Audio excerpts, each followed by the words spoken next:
Hello மக்களே! இப்போ என்னன்னா மெட்ராஸ் ஹைகோர்ட்டு அப்ளை பண்ணவங்க எல்லாத்துக்குமே ஹால் டிக்கெட் வந்திருக்கு. எந்தெந்த போஸ்டிங்க்னா எக்ஸாமினர், ரீடரு, ஜூனியர் பேலிஃபு, சீனியர் பேலிஃபு அதுக்கு உண்டான எக்ஸாம் டேட்டு சொல்லியிருக்காங்க. 19ஆம் தேதி நடக்க போகுது. இப்போ நீங்கள் கடைசியாக ஏப்ரல் அப்ளை பண்ணியிருப்பீங்க இல்லையா? அந்த எக்ஸாமினர், ரீடரு அந்த போஸ்டிங் எல்லாத்துக்குமே ஏப்ரல் அப்ளை பண்ணவங்களுக்கு இப்போ அக்டோபர் மாதம் எக்ஸாம் நடக்க போகுது. கரெக்டாக அக்டோபர் 19 எக்ஸாமினருக்கும், reader, junior bailiff, senior bailiff இவங்க எல்லாத்துக்குமே எக்ஸாமு. 20ஆம் தேதி யாருக்குன்னா டிரைவருக்கு விட்ருக்காங்க. டிரைவருக்கு எக்ஸாம் 20, எக்ஸாமினர் இவங்க எல்லாத்துக்குமே 19ஆம் தேதி எக்ஸாம். ஓகே சார், இப்போ இந்த ஹால் டிக்கெட் எப்படி சார் டவுன்லோட் பண்ணுறது அப்படின்னு கேட்டிங்கன்னா, ஃபஸ்ட்டு இந்த லிங்க்கை டச் பண்ணுங்கள். டவுன்லோட் த ஹால் டிக்கெட்டுன்னு இருக்கும். 1 மினிட்.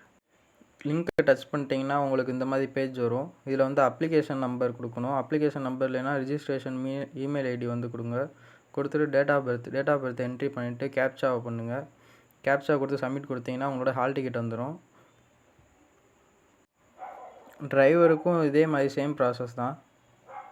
இப்போ என்ன இஷ்யூ போய்கிட்டு இருக்குது அப்படின்னா, ஹால் டிக்கெட் வந்தோடனையும் இப்போ கேண்டிடேட்ஸ் அப்ளை பண்ணியிருக்க டிஸ்ட்ரிக் வேறு. ஆனால் அவங்களுக்கு ஹால் டிக்கெட்டில் எக்ஸாம் ஹால் அவங்களோட ஓன் டிஸ்ட்ரிக் கொடுத்துருக்காங்க. நிறையா பேருக்கு இப்படி மாறி வந்திருக்கு. இது எதுவும் பிரச்சனை ஆகுமா சார் அப்படின்னு கேட்டிங்கன்னா, இதெல்லாம் எந்த ப்ராப்ளமும் இல்லை. நீங்கள் அப்ளை பண்ண டிஸ்ட்ரிக்கு வேறு டிஸ்ட்ரிக் மாறி வந்துருந்துச்சுன்னா அது பக்கத்தில் இருக்கிற மாதிரி தான் கொடுத்துருக்காங்க. அதனால் இது அவ்வளோவா பெரிய இஷ்யூ ஆகாது. மேக்ஸிமம் எல்லா கேண்டிடேட்ஸ்க்குமே இந்த மாதிரி தான் வந்திருக்கு. அதனால் ப்ராப்ளம் இல்லை. நீங்கள் எதையும் யோசிக்காமல் நீங்கள் எக்ஸாமில் கான்சன்ட்ரேட் பண்ணுங்கள். 19ஆம் தேதி எக்ஸாமுக்கு நல்லா படிக்க ஆரம்பிங்க. All the best. எல்லாருமே நல்லா பண்ணுங்கள். நெக்ஸ்ட்டு எந்த ஜாப் அப்டேட் வந்தாலும் நான் உங்கள்கிட்ட சொல்லிடுறேன். நெக்ஸ்ட்டு ஜாப் அப்டேட்டுக்கு நீங்கள் நம்ம சேனலை சப்ஸ்கிரைப் பண்ணிடுங்க. சப்ஸ்கிரைப் பண்ணிட்டு பக்கத்தில் இருக்க பெல் ஐக்கானை கிளிக் பண்ணிக்கோங்க. அப்படின்னா தான் நம்ம அடுத்து போடுற அப்டேட்ஸ் எல்லாமே உங்களுக்கு தெரியும். தேங்க்யூ.